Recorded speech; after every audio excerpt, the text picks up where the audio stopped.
Just before we get started with today's video, let me tell you that it's sponsored by ExpressVPN. Take back your internet privacy today and find out how you can get 3 months for free by clicking the link in the description box below. More about ExpressVPN in a bit. America is winning again. America is respected again because we are putting America first. You know what I am? I'm a nationalist, okay? I'm a nationalist. Politicians from the most extreme, radical, and populist right-wing parties are enjoying a bit of a boom time at the moment. The United States, Brazil, Hungary, Italy. These are just a few examples, and it seems that Spain is also heading down that same path. ¿Que queréis a España? Fachas. ¿Que queréis defender las fronteras de España? Las paredes de vuestro hogar. Xenófobos. Y fachas. The characteristics of the various groups, they differ by country, but the mix of populist policies with authoritarian and xenophobic undertones is something that they generally all seem to share. There's one country, however, where due to its history, we really wouldn't expect this type of movement to gain any ground. I'm of course talking about Israel, and let me tell you that the changes we've already seen there are quite striking.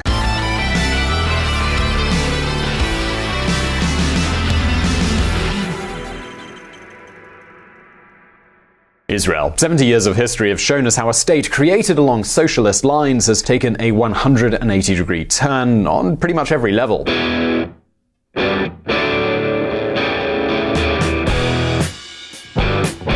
It's gone from being the land of agrarian kibbutz to a paradise for technology startups. It's gone from being an eminently secular state to a place where religion has gained a force in state affairs. And it's gone from being a nation dominated by bipartisanship to a fragmented political scene in which the Likud's right wing almost always wins. הזמנתם בייביסיטר?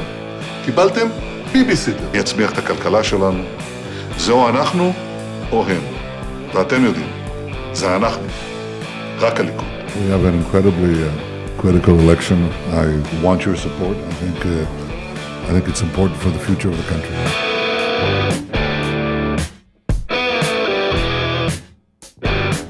You see, Israel has a parliamentary system, and more importantly, it has a single constituency. This encourages political leaders to create their own parties anywhere in the state, which has led to a very fragmented parliament. Do you remember the 12 tribes of Israel that were so widely spoken of in the Bible? Well, one more tribe, one less, that's the number of political forces in the Knesset, the Israeli parliament. The Knesset is important for every Israeli citizen because the laws passed here and decisions taken affect directly every one of us. This extreme fragmentation has led to what is already almost a tradition in Israeli politics: coalition governments. With so many parties in the chamber, agreements between multiple forces to shape the various governments are inevitable. This makes negotiations complex and lengthy, and governments, it makes them quite unstable. לא, חברים, אין מחיאות כפיים, לא לפני, לא אחרי ולא בשום שלב. אנחנו לא בהצגה, אנחנו בכנסת. This is well known by one protagonist in particular, Benjamin Netanyahu, who's aiming to run for his 4th consecutive term in the next elections. He's an expert in pacts and coalitions. These are tactics and strategies that have kept him in power, but which have also driven him more and more to the political right. So listen up. Can you imagine how hard it is to stop Ronaldo from scoring a goal?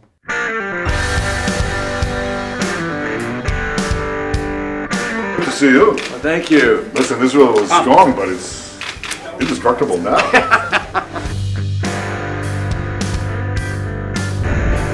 Bibi, the leader. The reputation of Netanyahu, the political leader who has transformed Israel, has been marred, and his future, it seems, uncertain. Israel's Attorney General has announced his intention to indict Prime Minister Benjamin Netanyahu on charges of bribery, fraud, and breach of trust, endangering Mr. Netanyahu's political future. But this is not the first time he's been accused, dear viewer. If Bibi has learned anything, it's how to escape unscathed from political problems.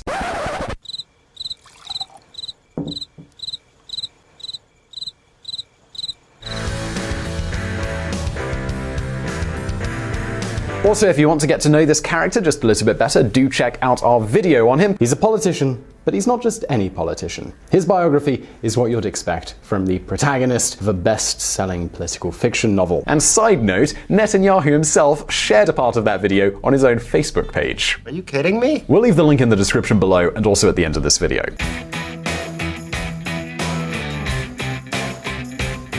But let's go back 10 years ago, after the fall of the government that was led by Ehud Olmert, who incidentally was later convicted of corruption. It was at this point that Netanyahu returned to power, and this is where our story begins. I said, Rebbe, I came to see you. And he said, just to see, not to talk?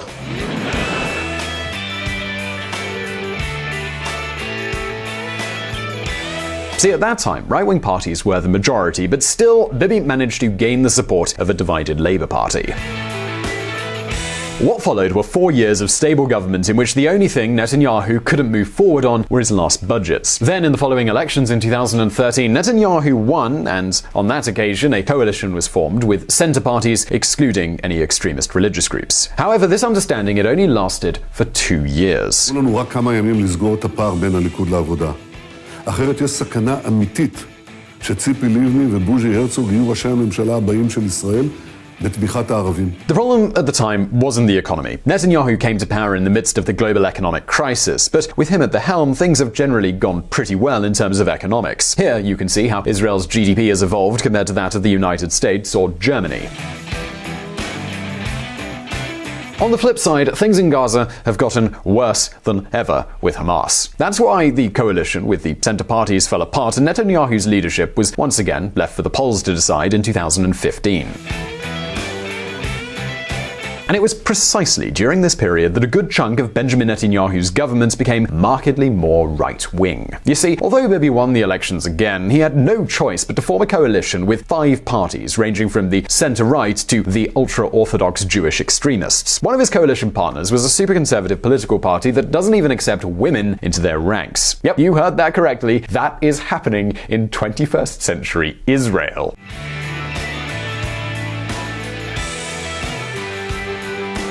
The fact is, this Prime Minister has been changing his travel companions based on his needs in order to form a government. How did I get in this taxi? But alright, you might now be thinking, well, come on Simon, this does happen to a lot of governments, and besides, Netanyahu has always been a right-wing leader, and, you know, his results, they've kind of been generally pretty good. So, what is it that has set off alarm bells, and why is Netanyahu suddenly being accused of plotting what many claim is the most radical government in the history of Israel? Well, listen to this.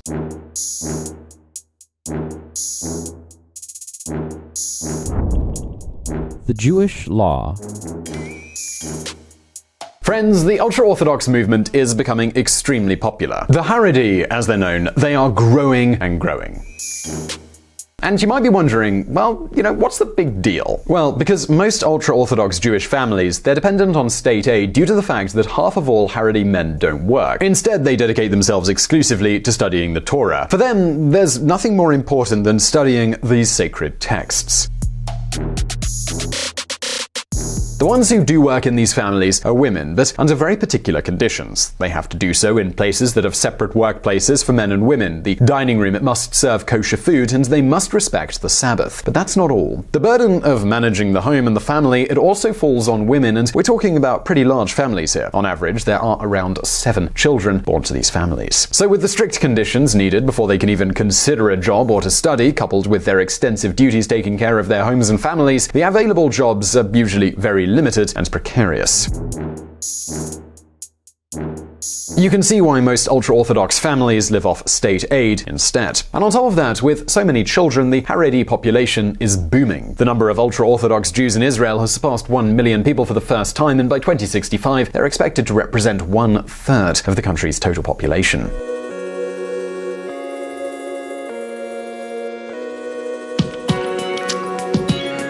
In other words, the ultra-Orthodox are becoming more and more numerous and therefore becoming more significant from a political and electoral point of view. So the question is, well, what has Netanyahu done about all of this?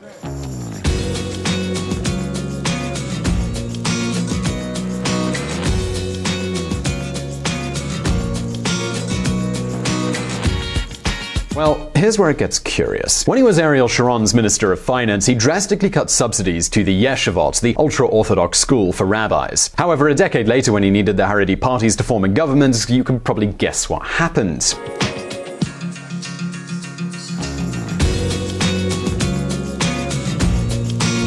Yeshiva budget hits all-time high after Israel approves new increase. We're talking about money being used to fund more than 100,000 ultra-Orthodox men in order to dedicate themselves exclusively to studying the Torah. Obviously, the more money they have for their religious studies, the less incentive they have to work. It was for precisely this reason that Bibi defended cutting these subsidies in the past. Well, folks, since Netanyahu has needed Haredi political support, their budget has absolutely skyrocketed. No surprise. But just hold on a second, because this is basically a drop in the bucket compared to what we're about to tell you.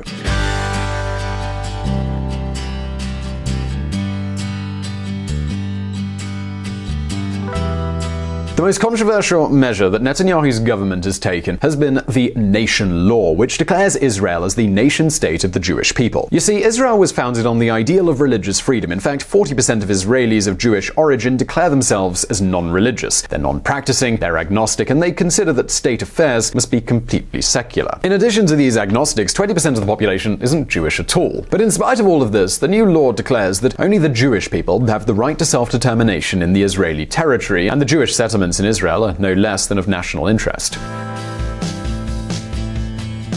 In another VisualPolitik video, we've already discussed what's happening with these settlements and how they're now suddenly of national interest. But the nation-state law, it goes even further. For example, it also eliminates Arabic as the official language in Israel and establishes the Hebrew calendar as the state's official calendar.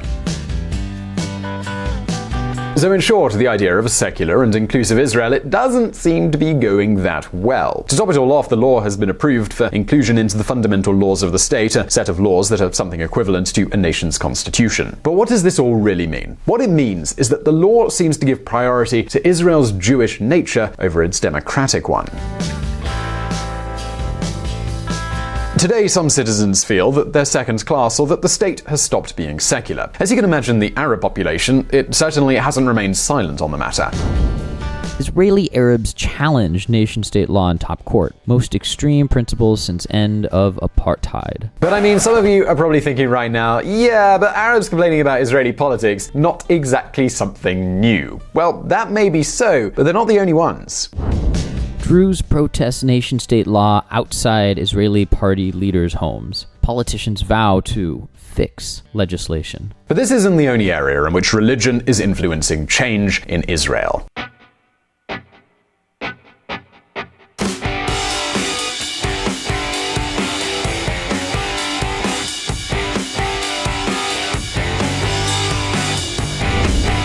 Netanyahu's latest challenge.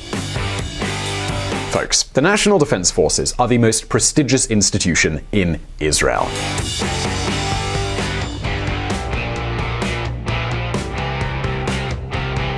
No one has done more than the army to guarantee the survival of the Hebrew state.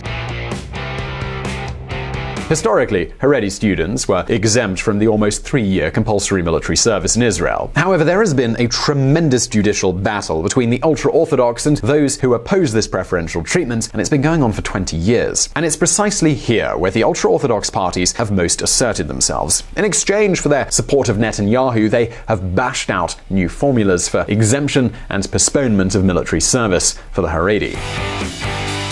But folks, the justice system has checked Bibi himself, and now the ultra-Orthodox, they're up in arms. Israel's High Court strikes down exemption of ultra-Orthodox from military service. So it seems that in order to stay in power, Netanyahu has been willing to grant all kinds of concessions to the ultra-Orthodox parties, which has slanted Israel's policy to levels never seen before in the state. This, dear viewers, is the leader's dark side. Remember, this is the same man who, as we previously told you, was instrumental in Israel's enormous economic success. The next elections are going to decide his future, which is bolstered by his good diplomatic track record with the Arab countries and by his alliances in Africa and Asia. But it is also precarious due to serious allegations of corruption.